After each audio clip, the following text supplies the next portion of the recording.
there was a lack of resolution in a previous conflict. That part. Do I want to be right or do I want peace? Yeah. Do I want to be right or do I want harmony? Yeah. And the thing that matters most to me is having a harmonious relationship with you. Yeah.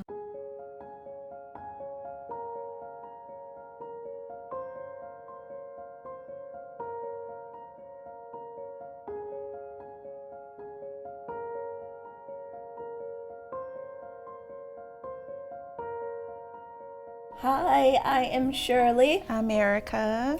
And this is the Grace and Growth podcast, where we talk about all things God, Jesus, spirituality, all the good things, and how it shows up and supports our relationship as sisters. We're sisters. We've been sisters for a really long time, like all of our lives. Like forever. Forever. How are you doing? I'm good. I'm tired. Yeah? Yeah. Why are you tired? Holidays, we just did Thanksgiving. Yeah. So we cooked. Well, I cooked. And you supported me in helping with the kids. You cooked jambalaya, deviled eggs, and candy yams. And some yams. How was your yams? They were so good. Yeah. But why didn't you eat them? I'm not doing that. No, it's way too much sugar. Mm-hmm.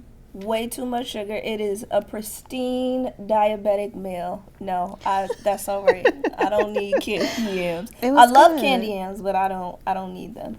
They came out really good. I heard. That was it. It's only one day, so I'm okay with having them one day.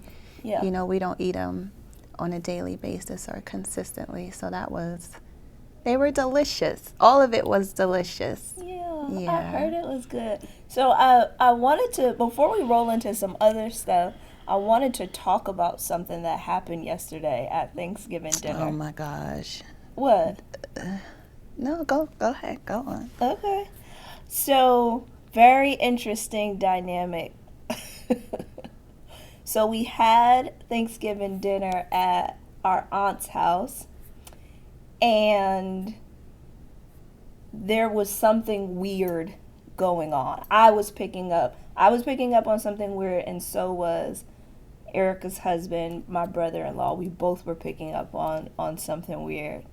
And I bring this up because I am very grateful for the way that we resolve conflict. Yeah. Because conflict happens a lot within our relationship, and I think over years we have become better and better at quickly resolving conflict and doing it in a healthy way. Mm-hmm. So I know where this is going. Without giving away all the details, right? Mm-hmm. Because I want to be mindful of other people and what was shared. But my experience of what happened, right? You were trying to be helpful in a situation, and you kept pushing for a thing to happen. And I saw what was happening where you was trying to be helpful. My interpretation was someone did not want your help. And I had a fear that this was going to go really left, really quick. So I jumped in, and my first thing to you was I looked up at you in the midst of you being, in the midst of you driving and being vocal, like trying to help. I looked up at you and I called your name. And I shook my head. That's what I remember first doing. I remember saying, Erica, stop it. And then you're like, what? You were excited. You're with your family. You had all good intentions. And you're like, I see this thing happening and I'm trying. You're basically saying, like, I'm trying to help. Yeah. And I'm saying, no, stop it. So then you were like, but I'm trying to help. And then I tell you, you doing too much. And then I could see your energy starting to shift. And then you said to me, and this is happening in front of all of our family, and then you said to me, It was 30 people there. yeah, So like we're who not are all talking about watching watching this whole thing between me and my sister go down. So Yeah. then you said passive aggressively something like people don't know how to mind their business or something like that. Mm-hmm. And then I said jokingly, trying to cut the tension in the room, Yeah. yeah, you. Yeah. Because my perspective was there's something that's happening in the room between another group of people, and you're pushing someone to take action, and I see that they don't want to take action around that thing. Mm-hmm. But and I also understand that you were trying to be helpful. Yeah. So that in that, I also didn't, not to cut you off, but Yeah, like it's okay. in us, when we like came back together and spoke about it later at home Yeah. in private, the stuff that you shared with me, I didn't know was going on. Yeah. So to me, the way it looked to me was completely different than how it looked to you. Yeah. So to me, it was like, all right, I'm being helpful. Like, this is like, you know, kind of what they want. But you saw other stuff that I didn't see. So it looked like I was trying to press something outside of, like, just create something there. So, but as you were, that was just information I provided. think even in the moment, I still knew that you were trying to be. I knew you were trying to be helpful the entire time. Yeah. Your intentions were very, very clear. But I know how some of the people in the room are, and I had a fear internally. One, if somebody says something to my sister and stuff pop off, I'm gonna have an out of body experience, and it's gonna take Jesus to step off his throne and come and calm me down. And then two, for me, and I also don't get to pressure you to catch up to where my mindset is, and also who said my mindset is right around this. But I'm learning that when people say, no, I don't want to do it, grown people, it's no, I don't want to do it. And I don't, no matter how helpful I'm trying to be. I also learned that is a symptom of trying to be in control. Wanting the puzzle to fit the way you have it in your mind, wanting the events to roll out the way that you feel that they should, when it's like, no, but come, do it, right? And it's all wrapped in a covering of I'm trying to be helpful, and I truly believe that was your intention. Yeah, of course. But I'm also coming into a realization that people don't need my help that much. They got a God that can support them. I can lead you to the water, but like, and this is what I felt like was happening, where it was like you were trying to lead somebody to water and say, drink. Yeah. But they weren't thirsty. They didn't want it. Yeah. But you see because of how beautiful your spirit is, you see the benefit. You want harmony. And not everybody wants that. Yeah. Some people are just committed and addicted to chaos, to being stubborn, to being right, which leads me to the whole being right piece. In the context of conflict resolution, we got home and we started to together unpack that moment and what happened. And we talked about the different perspectives that you had, I had, Rashad had, what we all saw in a moment. And it was so artful. It was so calm. There was nothing. It was all listening, right? And we paused. We let each other speak. We honored and respected what each other had to say, despite how we felt about it, right? Yeah. Because my commitment in that moment was, I don't have to be right about what I don't have to be right about what I thought was occurring in the moment. Right. This is her perspective, and it gets to be honored, and it gets to be respected. And so in that, I feel like that's one of the reasons why we can quickly get to a resolution around our conflict because there's like this unspoken thing between you and I where neither one of us have to be right. Like, I will quickly let a thing go. Because I'm like, this is what she believes. And it's, do I want to be right or do I want peace? Yeah. Do I want to be right or do I want harmony? Yeah. And the thing that matters most to me is having a harmonious relationship with you. Yeah. So when we were sitting down and we were talking last night, I'm like, this is how she saw it. Yeah. And it's also information for me to just be like, Lee, like, you always have to consider other people's perspectives. Yeah. Right? And like, I also think that that's the God in me, where that's the thing in me that's always fighting for the relationships I love, where I'm like, my opinion and my thoughts around a thing are not that important. Yeah. I have nothing to prove. I have nothing to defend. Yeah. I have something to protect. Yeah. Which is my relationships with the people I love. Yeah. I like that. I like that that whole part about do I want to be right or do I want peace? I think that's very important to consider, because a lot of times the way our brain is processing it is like, they're wrong and I want to prove that they're wrong. And the other person isn't receiving it that way. They're actually saying the same thing in their mind. So it's hard to come together and be like, oh, wait a minute, like, okay, maybe I am wrong. It's harder for someone to get to that point before they'll say, you know, I'm right, you're wrong, and then that's just what it is. And I think peace is very, very vital.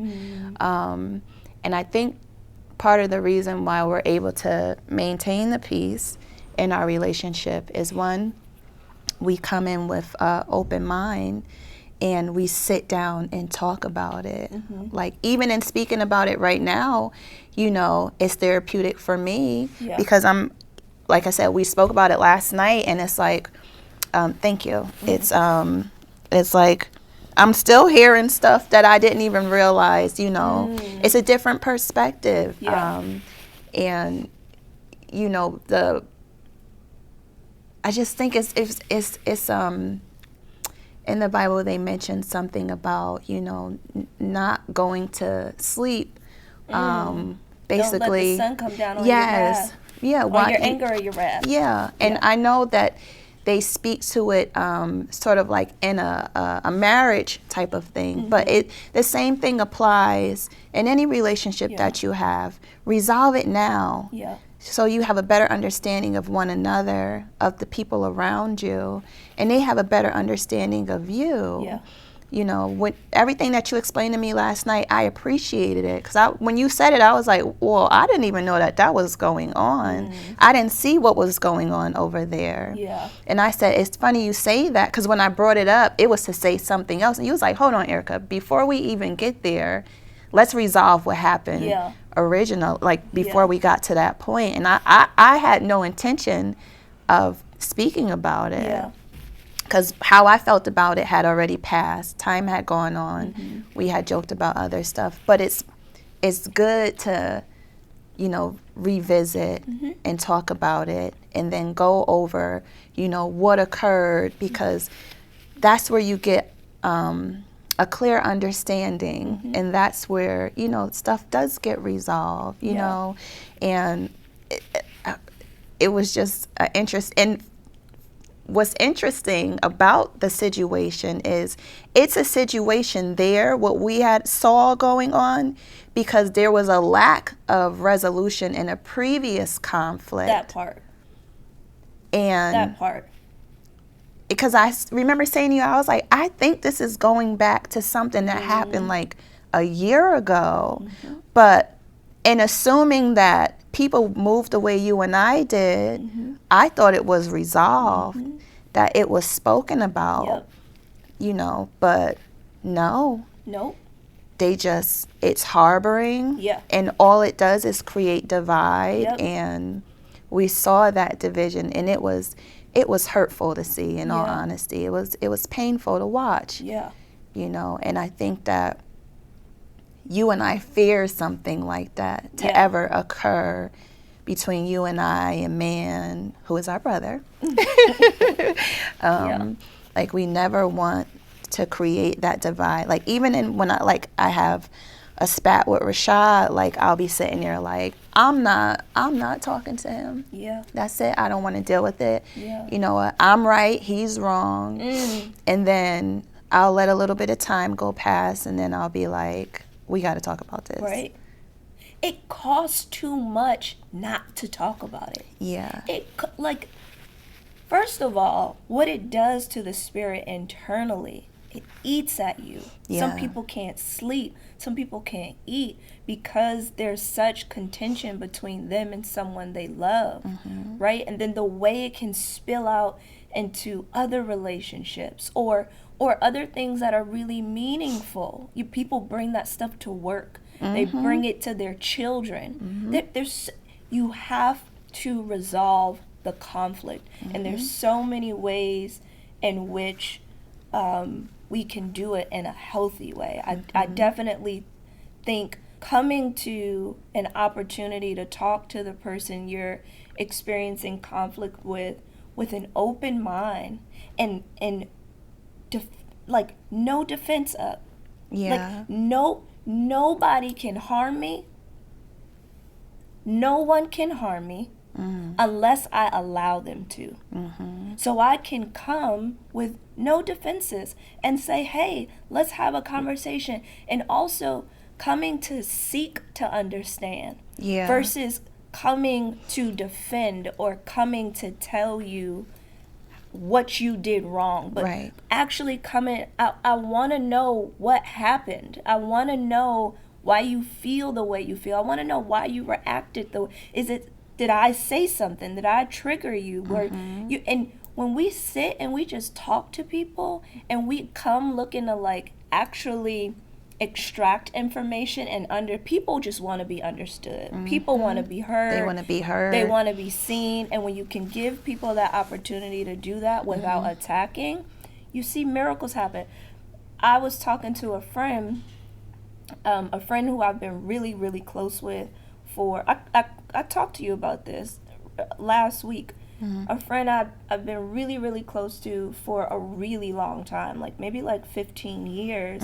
And I felt while I was in the trenches, she really didn't show up to be supportive of me.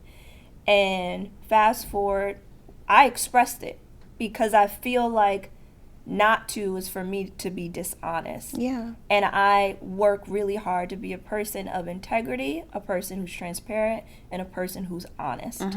And so I get her on the phone I expressed it, and then she asked if we could have a call. We get on the phone, and I walk her through why I felt the way that I felt. And then in her response to me, everything was just, you don't understand. You don't know what's going on. She literally said to me, she was like, it lets me know. I'm paraphrasing, so she didn't literally say, but she, in so many words, paraphrased and said, you are not connected to what's been happening in a group. And I was just like, so then she's pulling out things of the past that she's never addressed, right? Because she's been harboring some things. And then in that whole conversation, all I could hear was her defending her stance. Yeah. And her not hearing where I was coming from, right? And so at some point, I just let it go. I just said, okay. Because there's no point in us you've already made a decision that you are here to defend and to protect yourself. Oh, she practiced that conversation in the shower. Oh, did she? 100%. Like. Oh, did she? Yeah. And then I was just like, it's all right. She had made up so many stories. I could hear it in what she was sharing, like, oh, well, surely it sounds like your mind's made up. And then I didn't ask questions about what that meant because she already made up her mind about the stories that she made up. Yeah. So I was just like, I'm not doing this. She knew in her mind how the conversation would go. Yeah.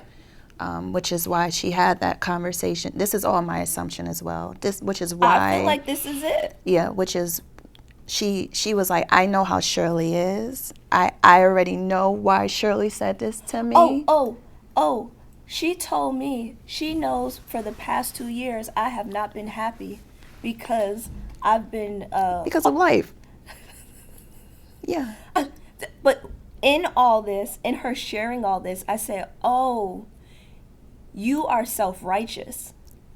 Instead of you coming and having a conversation with me, you have made up in your mind that you are right about these stories that you've created versus coming and let's cracking life open and having a dialogue about it. So, yeah, I was just like... Well, she didn't show up for resolution like you said. No, she showed up to defend herself. She showed up, yeah, because it was what you said. In her mind, she was the villain. Yeah. She was the villain. And it was like, this is not me. I have to defend myself. Yeah. I have to. And it wasn't like, man, like I really made somebody feel this way. And I know I'm not this person. Yeah. So let me at least see what I did wrong. Yeah. And where I can meet them, or like, because I value this friendship. But she started out that way, but she watered it down once she started to stand on her soapbox. Yeah. But she asked questions like, well, I want to see how I can be a supportive friend. But here's the thing, that's what she opened the conversation with, but never got to it. Because that was her segue in, but then she went into, here's why I'm right. Yeah. And so I was just like, you are really not here. Because one thing and everybody is not me, and I can't expect everybody to do things the way that I would do it. But one thing I'm going to do, like if Kiana called me and was like, and that's my best friend, like I can't even call her friend. That is my sister. Yeah. Like if she called me and said that, I'm going to honor her experience, and I'm going to say, Key, what do you need from me?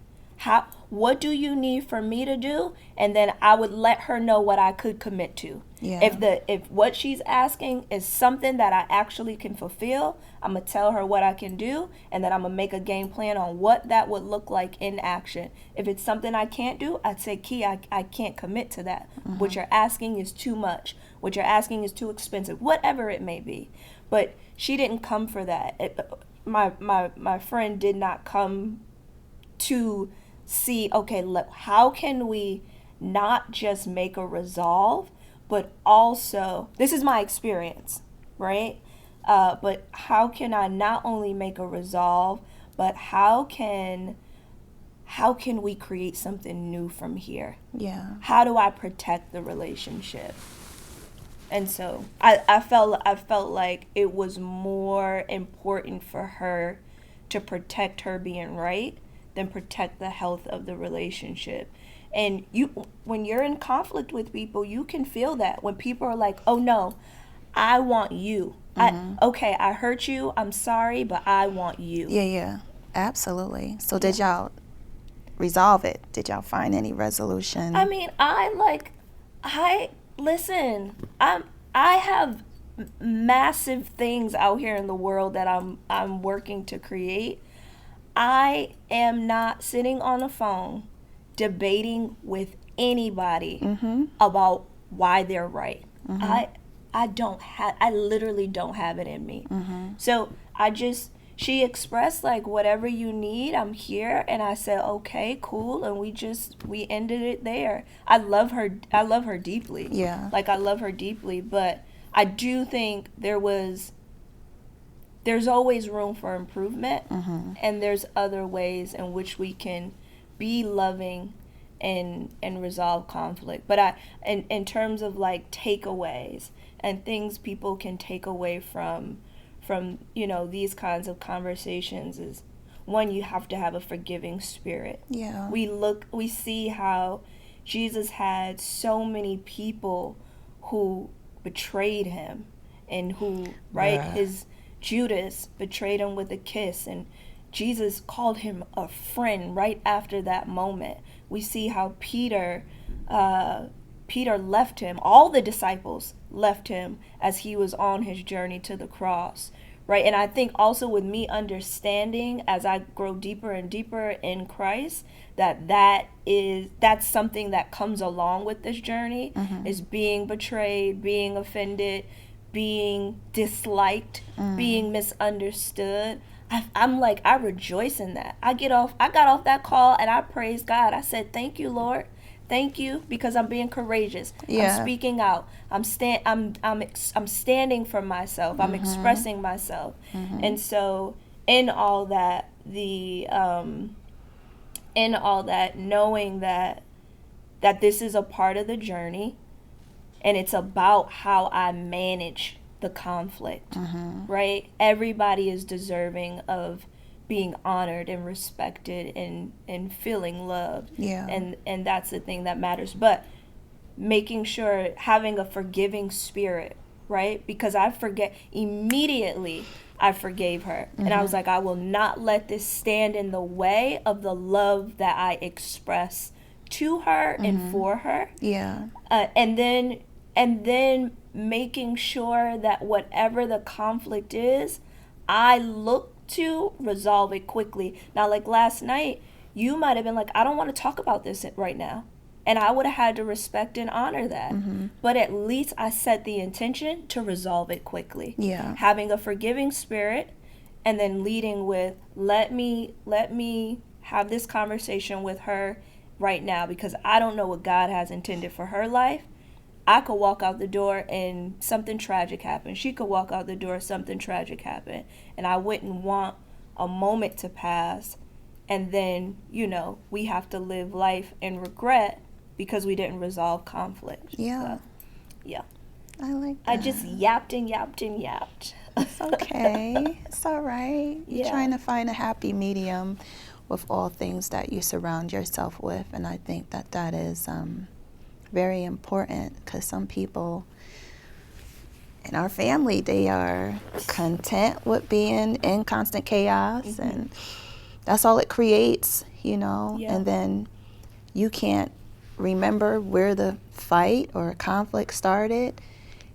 You don't know when it's going to end, all because you are set in being content with just being at odds with people you claim to absolutely love. And I'm just not here for that. I had a recent experience too where, a loved one, I just wasn't talking to them because they hurt me, and I was so stuck on that hurt. And I was like, there's no way I could just forgive them, because what they said, what they did, it was hurtful, it was nasty, I was having a human experience, but I had to remember that they too were having human experiences as well, in response, like how they reacted and how they behaved. And it's so easy to get distracted by that one moment and letting it determine how you just move forward. Forget all of the good things you had going on previously with them. Like, that one moment can ruin it.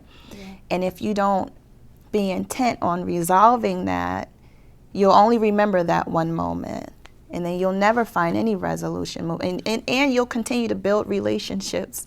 Like, oh, I've experienced this before and I already know how it ends, or like stuff like that. So, it's safe to say like that conflict was resolved, and, we got past it, and we set clear goals on moving forward, how to avoid that happening again, because it's life, It's gonna... one thing is gonna do, life is gonna life. Life is gonna life, and you'll probably, experience it again and again. But and again. All right, so we're gonna wrap this up. This is a great conversation. Yes, he is. Yeah, I pray that people can find, through scripture, through prayer, through experiences, healthy ways to resolve conflict with the people that matter the most. This is one of the reasons why you see so many divorces. I think almost 67% of marriages end in divorce. And I think a lot of it is because we struggle with resolving conflict, inner conflict, external conflict. So this is something that we really, really, really have to master and get our hands on. Yeah. So thank you.